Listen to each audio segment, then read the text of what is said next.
now, back in traffic.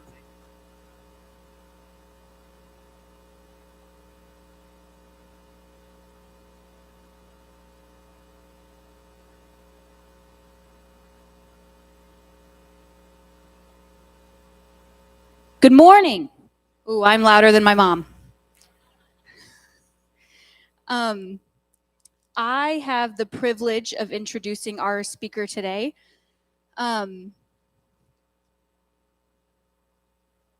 So Dr. Dawn Brewers is an LCSW, and she's been a social worker in Kankakee County for over 2 decades and is the original founder of Fortitude Community Outreach. We've done a lot of work with them and love the work that they do. Dawn has worked in community mental health and school social work and holds a PhD in social work policy practice. She maintains a part-time private practice at Keystone Counseling and teaches part-time at Walden University in their Masters of Social Work program. Dr. Brewers is also an author of a social work textbook entitled Social Work Policy Practice Views from the Field. It's a text that's written in collaboration with a video producer of Center Street Productions in Watseka. She's married to Tom Brewers, who is here with her today, and they have 4 children, plus Zoe, a miniature Labradoodle who is often spotted serving the homeless alongside her parents, who are also with her today. I personally had the privilege of being a student of Dawn's in her time at ONU, and it was actually around the same time as the birth of Fortitude. So I have had the privilege of being an observer of birth to now, and it's been a blessing.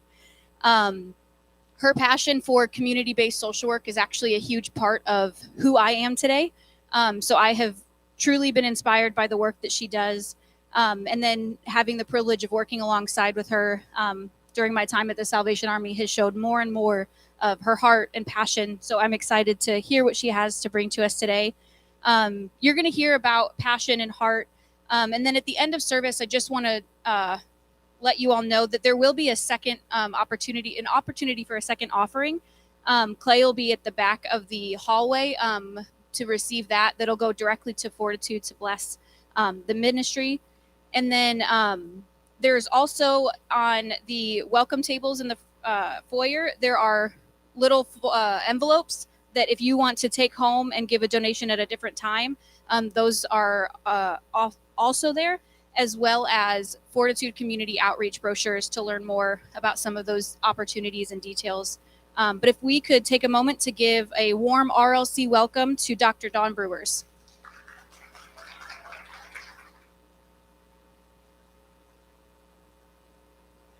Thank you. It is working. That was such a nice introduction, Maya. Thank you. I feel honored, and I'm definitely feel honored and privileged to be here. So thank you for asking me and allowing me. I have been a part of Maya's life for years now, and she has brought me into her family and into this church in different ways. And so it's great to be here. This is my second church this morning. We were at a church at 8:30 in the morning, which, if you know me, 8:30 is far too early to be functioning. And we were blessed to take possession of a donation of $70,000 for the new shelter this morning. So that's, yes. So that's not public information yet. So you're the first to hear. So I was asked to speak for Women's History Month, and I was told that I could really speak about anything. So that's fun to have it open-ended like that. So Women's History Month, honestly, I can't say that I ever knew prior to this year that it existed. So I appreciate that it exists. It's great that women are getting some light shown on them. But honestly, when I was thinking about it, I can't help but recall that when I was a kid, we had Mother's Day and we had Father's Day, and I would always ask, why don't we have a Kids' Day? And my parents would always say, they would say every day is Kids' Day. And so if we're going to have a Women's Month and you ask, well, why don't we have a Man's Month? the answer would be just making assumptions. No, really, I'm joking about that. I honestly, I fully accept that societies always have some privileged groups and they have some less privileged groups. And I don't expect that to change entirely over time.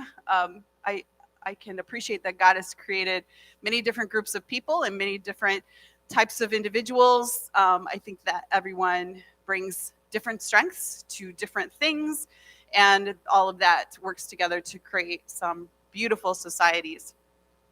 I've taught a lot of intro to sociology courses, and one of my favorite activities has been a discussion about the ERA, which is the Equal Rights Amendment. So now you get a little bit of a history lesson if you're not familiar with the ERA. This was proposed a long time ago in order to make a constitutional amendment to give equal rights for women. So the actual quote is, "The Equal Rights Amendment is a proposed amendment to the United States Constitution designed to guarantee equal legal rights for all American citizens regardless of sex. It seeks to end the legal distinctions between men and women in terms of divorce, property, employment, and other matters." So it was actually passed in the House in 1971 and the Senate in 1972, which is just older than I am. But it required 3/4 of the states to be ratified as a constitutional amendment. So today, this year, 2022, marks 50 years since it was actually passed in the Senate, and we are still working on ratification. So does anybody know when Illinois actually ratified the ERA? 2018, 4 years ago, Illinois finally ratified the ERA. And Virginia in 2020 was actually the 38th state to ratify it, which was 3/4 of the states. But now we're arguing about deadlines and is it expired, and so it actually still is not a constitutional amendment. Anyway, the assignment in sociology was to take a position. Do you support the ERA or do you not support the ERA? And it always surprised me that probably the majority of women in my classes did not support the ERA, because there is some appreciation of some of the special qualities and provisions that are given for the special things that women provide to the world, like childcare and some amendments and or some accommodations in work and things like that. So, so we can appreciate these differences while still working towards equality and respect. But we know that we are not all on the same page when it comes to how women are treated in society, and that is okay. I do know that we women all experience unique challenges, both within ourselves and externally from the society. In her book, Daring Greatly, Brene Brown, who, if you haven't read, especially as a woman, please do. She's amazing. She stated, "In a world where never enough dominates and feeling afraid has become second nature, vulnerability is subversive, uncomfortable. It's even a little dangerous at times. And without question, putting ourselves out there means there's a far greater risk of getting criticized or getting hurt. But when we step back and we examine our lives, we will find that nothing is as uncomfortable, dangerous, or hurtful as standing on the outside, looking in, and wondering what it would be like if we had the courage to step into that arena." So Daring Greatly is a practice and a powerful vision of letting ourselves be seen. And I don't know about you, but there's been plenty of times in my life where the fear of putting myself out there and being seen has been so pervasive that it has prevented some things that maybe would have been great for me. I could not have said what she said any better myself. And it was really empowering for me to hear someone else really perfectly describe what I've experienced and what I often feel. See, I have never wanted to be a leader. I've never wanted to be in that position where I'm out there in the public. I have thin skin. I hate conflict. I'm a people pleaser, but also very strong-willed, right? Strong, yeah. I'm not a yes man, and I find it hard to ignore injustice. So all of those things are not the best qualities for a leader.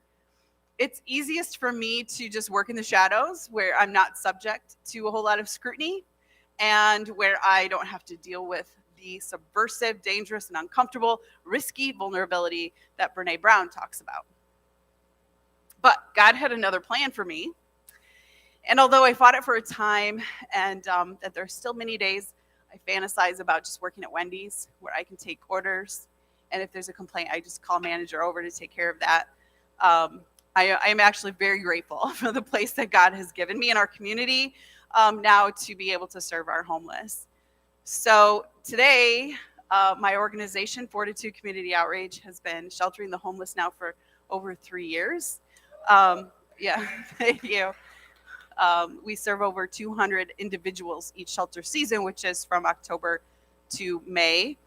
And we're currently raising $750,000 for the construction of our new shelter building in Kankakee. So the goal, of course, in that new shelter building would be to shelter 365 days of year so that anybody would have a place to go at any night here in Kankakee County.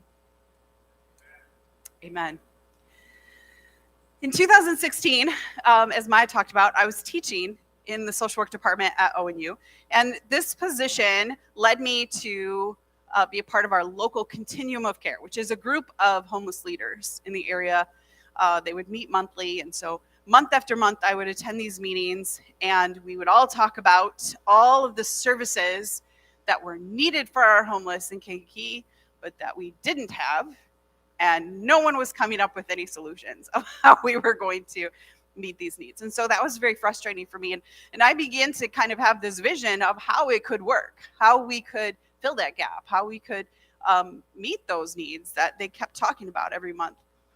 I would have many discussions with my husband, asking, but who's going to do this? Here's the idea, but who's going to do this? Who's going to step up to do this? And all of that time, God was preparing me to be that person to step up and do this. At the time, my plates were very, very full. The plates were overflowing with busyness. And so it didn't make a whole lot of sense for me to take something new on at that time. And certainly wasn't wanting to step up into a leadership position. I would really have to put myself out there in the community. And certainly when you start something, the fear always is, what if I fail? What's that going to look like? What's that going to feel like if I put myself in the community and I fail at something? I think about Real Life Church, not because of failure, but because this is a church plant by a family I know that was very dedicated to bringing a new faith family to the area. And I'm sure you guys probably felt that too, that fear that what if I put myself out here and do this and it doesn't work? So, that fear is not something that is unique to just women. So taking that position required that vulnerability that Brene Brown talked about. And I fought it for quite some time. But when God wants you to do something, he is not easily overcome. And so thus began Fortitude Community Outreach. So just a fair emotional warning here. I'm going to talk about Norm Graham.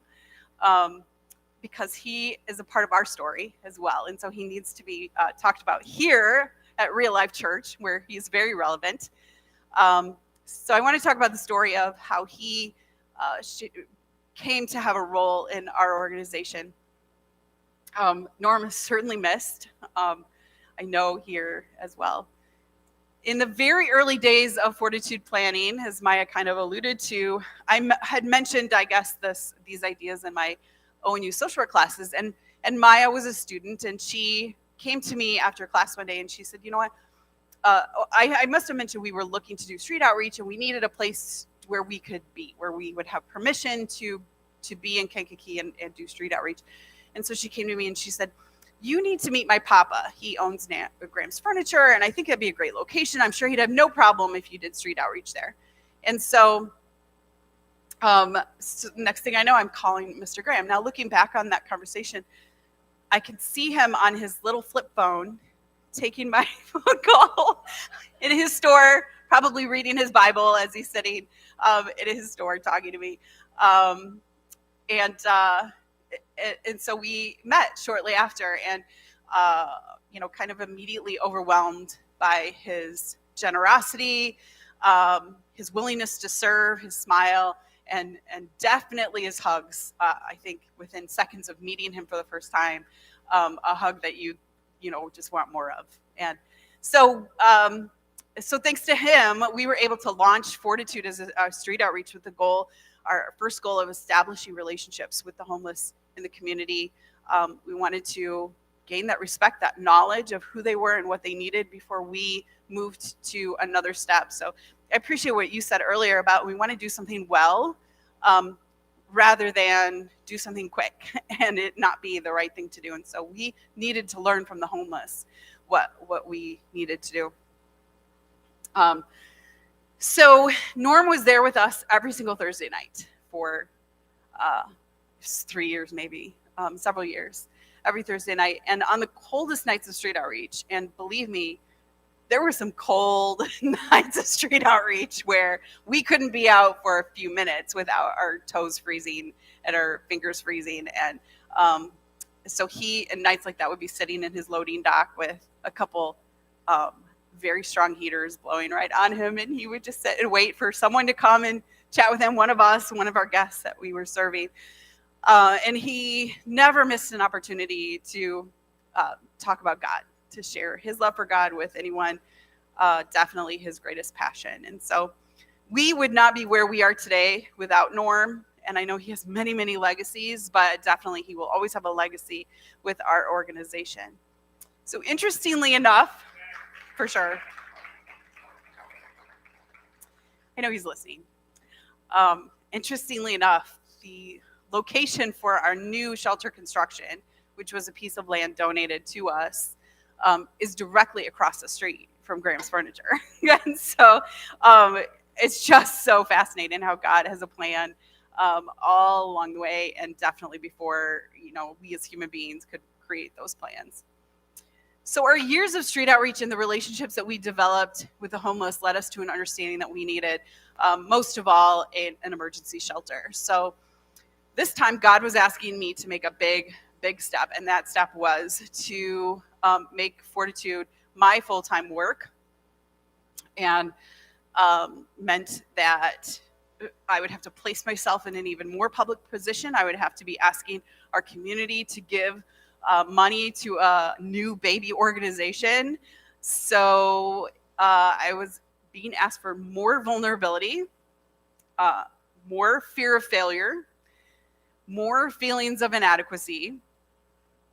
And the question for me was always, who am I to do this? Why me? So then I had to get involved with city government and politics and all of the challenging, confusing, sometimes shady and belittling actions that went along with that. And that has been hard. I had to face accusations, criticisms, negativity that inevitably occur when you put yourself out there in a leadership position. And we have really had to fight every step of the way to be able to create what we've created. Not because we didn't have community support, because we definitely have, but getting the powers that be to allow us to do what we're doing has been a fight all along the way. Now, as a woman, fighting is often seen as a divisive act, right? It's okay for us to fight for some things, but only in certain ways. And anger and frustration, when you're a woman, is often seen as weakness. Well, men often get away with that. Women most often cannot be seen as angry because it makes us be seen as hysterical, right? And in the past, people, would talk about women being hysterical. We like the idea, women, we like the idea of fighting for what's right, but we get a lot of mixed messages these days, right? For example, here's a quote: "Have some fire, be unstoppable, be a force of nature, be better than anyone here, and I don't give a darn what anyone thinks." No, that quote, she didn't actually say darn, but I'm not going to say the actual word here in church. Inside every strong woman was a broken little girl who had to learn how to get back up and not to depend on anyone. Strong women are often perceived as cold and mean simply because they refuse to be disrespected, mistreated, or taken for granted. As a social worker, which of course Maya is, our profession calls us to right wrongs and fight injustice, but also to care for others and stand in the gap for people who are vulnerable. And so it asks us to be both warriors and nurturers, which can be two very different things at two very different times. When we look at the scriptures for examples of how to be a godly woman who makes an impact on the world, we're not short on examples. There's plenty of women who made big impact in the Bible. So we can look at women like Jochebed and Hannah, who followed God's will by sacrificing their sons, Moses and Samuel, respectfully, to get them to the places that they needed to be in God's plan.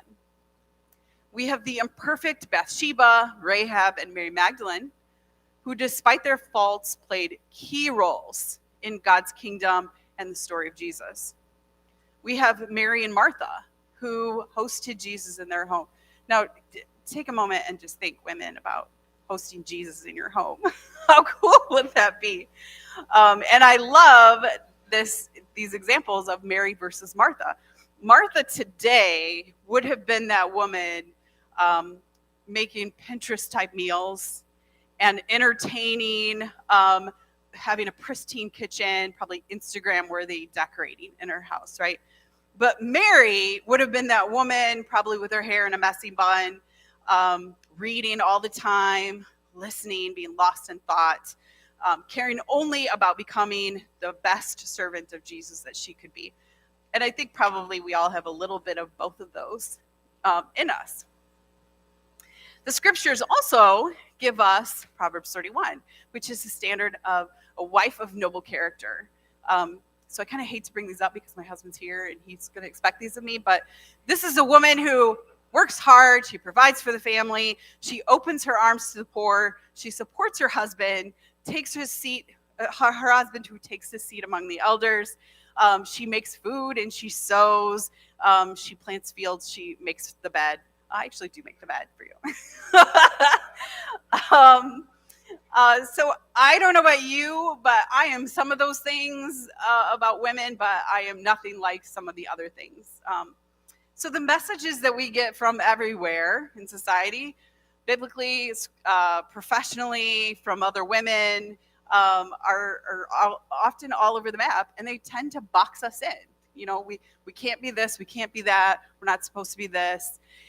And so we're supposed to be fighters, we're supposed to be strong, we're supposed to refuse to compromise, we're supposed to be unstoppable, but also we're not supposed to speak in anger, we're not supposed to raise our voice, we're not supposed to be too stubborn, we're supposed to be caring, nurturing, and pensive, be submissive, vulnerable, and supportive of others in relationships. That's a lot expected of us. So in my own experience of leadership, I find myself often questioning which of these, what type of woman am I supposed to be and when? When I fight too hard, I alienate the leaders who make the decisions that I need to be able to serve the homeless. When I rely too much on those leaders to make decisions for us, then I compromise the needs of our homeless. When I care and nurture too much, I risk the integrity of the work that we are doing. When I refuse to compromise, my leadership ability is questioned. When I get angry, I'm seen as irrational and emotional. So there have been many times over the last several years when I have been criticized, I've been judged, and have had expectations placed upon me in ways that would not have happened if I were a male leader. Like that statement or not? This is very frustrating to me, and I am often spoken to in ways that I believe most men in leadership would not be spoken to. So there have been times when strategically I have hid behind a man to represent our organization to places like the city council, who respond better to a man than to a woman in leadership. I didn't want my leadership as a woman in that situation to risk what we needed as an organization from the city leaders to serve our homeless. And my board agreed with this and understood the reality of that and why it was needed. Women, too, honestly, are terrible to each other. We are often judging each other. We tear each other down for whatever decision somebody makes. If you decide to stay at home and raise your children, you'll be criticized. If you decide to build a career while raising a family, you'll be criticized. If you decide to nurse your children versus formula feed your children, you're going to be criticized one way or the other. If you hold positions of leadership in church versus supporting men in church leadership, sending kids to school with a Pinterest-worthy bento box full of fruits and vegetables cut into fun shapes, organic lunch meat, coconut water, versus sending them with a brown bag of Aldi brand Lunchables, a cosmic brownie, and a can of Coke. Either way, you're going to be criticized. No matter what we do, it seems someone is there to make us doubt ourselves. So, how are we to be then? How can we be good Christian women, good wives, good mothers, good leaders, good workers, good friends, good change makers? No matter what we choose to try and to be those things, we will never please everyone. We will never be right in everyone's eyes. So I return to this idea that I started with about vulnerability as a response to that question. The idea that vulnerability can be a strength rather than what we often see it as, which is a weakness. That we can be all of the above. We can be fierce and we can be gentle. We can be angry and we can be forgiving. We can be stubborn and we can be compromising. We can make mistakes over and over and see those mistakes as growth and progress rather than seeing those mistakes as failures. And the key to all of that is God. It's making our relationship with Him the guide that lights our path. Your path, not my path, not another lady's path, your path. And that we celebrate the fact that we can be so many different things and in so many different ways within the societies that we live. And so I look to Ecclesiastes 3, which I feel gives us that permission to be who and what and when and why as is needed. And that is a time to be born and there's a time to die. There's a time to plan and there's a time to uproot. There's a time to kill and a time to heal.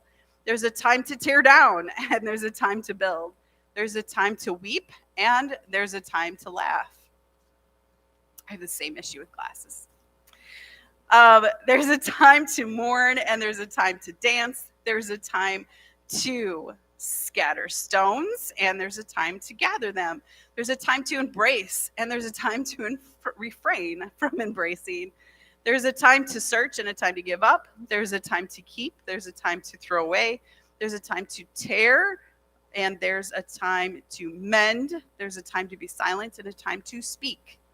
There's a time to love and a time to hate, a time for war and a time for peace. I often say that when my time here on earth is finished and I stand at those pearly gates, that I will only need to account for my actions, for me, my thoughts, what I've done for the kingdom of God here. I'm not going to be asked to account for what anyone else chose to do. It's not my job to judge others, and I will not be called to account for how others choose to live their lives. I am imperfect in living that out every day. I try, but I am imperfect in living that out. So today, ladies, I honor you. I hope to empower you to be you and to be who God calls you to be and do what you do in your own lives, in your own families, and your own workplaces. You have value and you are needed. You are beautiful and you are perfect in your imperfections. So I ask myself to love God above all and use that to love yourself, love others, and play whatever unique role it is that God gives you. So I want to thank you again for this unique opportunity to be vulnerable about you, with you about my personal life, about my work, and about my spiritual life. And and to talk about women, which I don't do that often, and about Fortitude. So I want to offer you many blessings and encourage you to be fierce in whatever way you're called to be.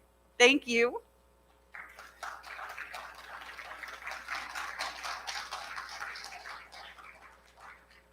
Before we jump into worship, we're going to play the capital